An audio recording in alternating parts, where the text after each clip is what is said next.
Bonjour, c'est Benoît Coste du support technique MP System. Aujourd'hui, je vais vous présenter comment se connecter à distance sur les serveurs via l'outil connexion de bureau à distance fourni avec les systèmes Windows de Microsoft. Donc, connexion bureau à distance, c'est une application qui existe depuis très longtemps, qui servait à se connecter sur des serveurs TSE et maintenant on peut s'en servir pour se connecter à des postes et toujours sur les serveurs TSE RDS. Alors pour ouvrir cette application sous Windows 7, vous pouvez aller dans Démarrer, ensuite dans Tous les programmes, puis vous allez trouver l'outil dans Accessoires. Donc ici dans Accessoires, je vais retrouver l'outil Connexion Bureau à distance. Voilà. Une fois que vous avez démarré l'outil, vous pouvez taper le nom du serveur. Donc le nom du serveur, ça peut être sous la forme soit d'une adresse DNS de cette forme, soit sous forme d'adresse IP, sous cette forme, ou ça peut être aussi localhost, si vous avez un serveur et que vous avez besoin de vous connecter sur vous-même pour vérifier les droits des utilisateurs, par exemple. Donc, on renseigne ici l'adresse du serveur. On a des options. Alors, ce qu'on peut dire, c'est qu'on connecte avec un nom d'utilisateur. On peut faire du paramétrage sur la connexion, on peut modifier l'affichage s'il est en plein écran, si on réduit, on peut modifier la qualité des couleurs, on peut modifier aussi la remontée des ressources locales, donc si on veut remonter les imprimantes sur la connexion à distance, si on veut remonter l'audio de la connexion à distance.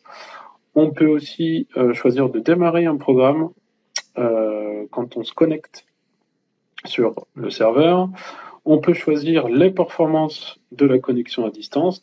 Alors, ici, moi, par défaut, c'est bas débit, mais en fait, vous avez plusieurs paramètres qui permettent plus ou moins d'avoir une expérience utilisateur confortable suivant la connexion, et aussi un paramètre de certificat. Alors moi, je vais juste vous montrer la partie, je reviens ici, hop, la partie connexion. Donc, j'enlève l'option et je vais dire, alors, j'ai pas besoin de savoir tout ça, je vais faire connexion. Alors, par défaut, quand vous cliquez sur connexion et que c'est la première fois, il vous demande de rentrer un nom d'utilisateur et un mot de passe. Donc ici, moi je vais mettre mon nom d'utilisateur et mon mot de passe. Si le serveur est sur un domaine. Donc vous avez la possibilité d'indiquer le nom du domaine, soit en amont. Donc ici, le nom du domaine suivi de mon nom d'utilisateur, ou soit d'indiquer le domaine après le nom d'utilisateur avec un arrobase. Donc là, j'ai fait un anti-slash, c'est domaine anti-slash nom utilisateur. Ça peut être aussi utilisateur arrobase domaine. Système.local.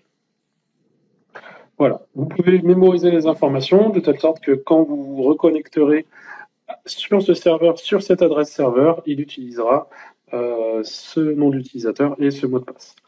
Enfin, dernière petite chose, vous pouvez enregistrer ces paramètres de connexion. Donc, il va stocker le nom du serveur, le nom d'utilisateur et le mot de passe dans un fichier au format RDP, donc mon serveur. Hop, je peux mettre au bureau. Et de cette manière, en double-cliquant sur mon fichier .rdp, vous pouvez vous connecter directement. Encore quelques petites informations. L'outil, vous pouvez aussi le lancer